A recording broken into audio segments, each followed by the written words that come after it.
সাকিব আল হাসানকে তো সবাই চেনার কথা। বাংলাদেশ ক্রিকেটের যিনি ছিলেন সবচেয়ে বড় মুখ, সাকিব আল হাসান, যার মিলিয়ন মিলিয়ন ফলোয়ার ছিল বাংলাদেশে। বাংলাদেশের মানুষ তাকে ভালোবাসতো। কিন্তু তিনি কি কখনো তার দর্শকদেরকে এবং তার সমর্থকদেরকে ন্যূনতম সম্মান করতেন কিনা, সেটা নিয়ে বারবার প্রশ্ন উঠেছে। এর আগেও আমরা দেখেছি সাকিব তার সমর্থকদেরকে বেদম পিটিয়েছে। তাছাড়া ব্যাট দিয়ে বাজে ইঙ্গিত করেছিল। ইভেন কিছুদিন আগেও তিনি কানাডাতে যখন গিয়েছেন, সেখানে এক বাংলাদেশীর সাথে কথা কাটাকাটি হচ্ছে। তিনি বাংলাদেশীকে অপমানসূচক ভাবে বলেছেন যে আপনি দেশের জন্য কি করেছেন। যেখানে প্রবাসীরা দেশের জন্য রেমিটেন্স পাঠায়, দেশের উন্নয়নে সহযোগিতা করে, সেখানে তিনি একজন বাংলাদেশীকে বলতেছে আপনি দেশের জন্য কি করেছেন। এছাড়াও আরো অনেকগুলা ঘটনা আমরা বিভিন্ন সময় দেখেছিলাম। সাকিব আল হাসান তিনি দর্শকদের সাথে, সমর্থকদের সাথে বাজে ব্যবহার করেছেন, মারধর করেছেন, আরো অনেক কিছু ঘটেছে আমরা যেগুলা জানি, বা অনেক কিছু আমরা জানি না।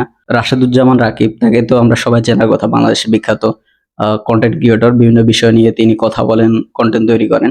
তার সাথে সাকিব আল হাসান এবং সাকিব আল হাসানের স্ত্রী শিশির, দুজনেরই ফেসবুকে ব্যক্তিগতভাবে তাদের সাথে ফ্রেন্ডশিপ ছিল।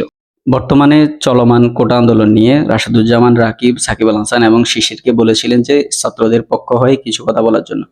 কিন্তু সেখানে সাকিব আল হাসান তো কিছু কথা বলেনি, উল্টা আরো রাশেদুজ্জামান রাকিবকে তারা আনফ্রেন্ড করে দেন। অর্থাৎ আনফ্রেন্ড করার মাধ্যমে তারা তাদের ক্ষোভ প্রকাশ করেন। যেখানে ছাত্ররা একটি ন্যায়সূচক উদ্দেশ্যে তারা সমাবেশ করতেছিল, আন্দোলন করতেছিল, সেখানে অবশ্যই তাদেরকে সমর্থন করা উচিত ছিল। তাছাড়া আমরা এটাও দেখেছি যে বাংলাদেশ সরকার ছাত্রদের উপরে নির্যাতন করেছে, তাদেরকে পুলিশ দিয়ে বা ছাত্রলীগ দিয়ে তাদেরকে হয়রানি করেছে, তাদের সমাবেশে, শান্তিপূর্ণ সমাবেশে ব্যাঘাত সৃষ্টি করেছে। তো সেখান থেকে বাংলাদেশের অনেকেই কিন্তু ছাত্রদের পক্ষে কথা বলেছেন, কিন্তু সাকিব আল হাসান কথা বলেননি। উল্টো সাকিব আল হাসানকে যখন কথা বলতে বলা হলো, তিনি রাশেদুজ্জামান রাকিবকে আনফ্রেন্ড করে দিলেন।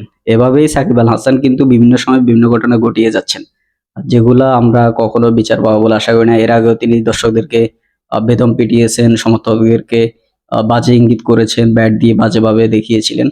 আসলে তিনি এগুলা পার পেতে পেতে একটা সময় চলে এসেছে যে তিনি কাউকে পরোয়া করতেছেন না। আসলে তার থেকে এ ধরনের কোনো কিছুই আমরা কিন্তু কখনো আশা করিনি এবং আশা করব না। আমরা দেখেছি বর্তমানে সাকিব আল হাসান কানাডায় জি-20 খেলতে গেছেন, সেখানে কিন্তু তাকে অপমান করা হচ্ছে, তাকে দেখে বু দেওয়া হচ্ছে, বুয়া বুয়া বলা হচ্ছে, টোকাই বলা হচ্ছে। আসলে সাকিব আল হাসান থেকে এগুলো কিন্তু আশা করা যায় না।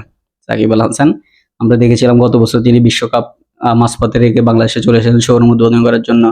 জনগণ তাকে শোরুম আল হাসান বলে অপমান করতেছিল।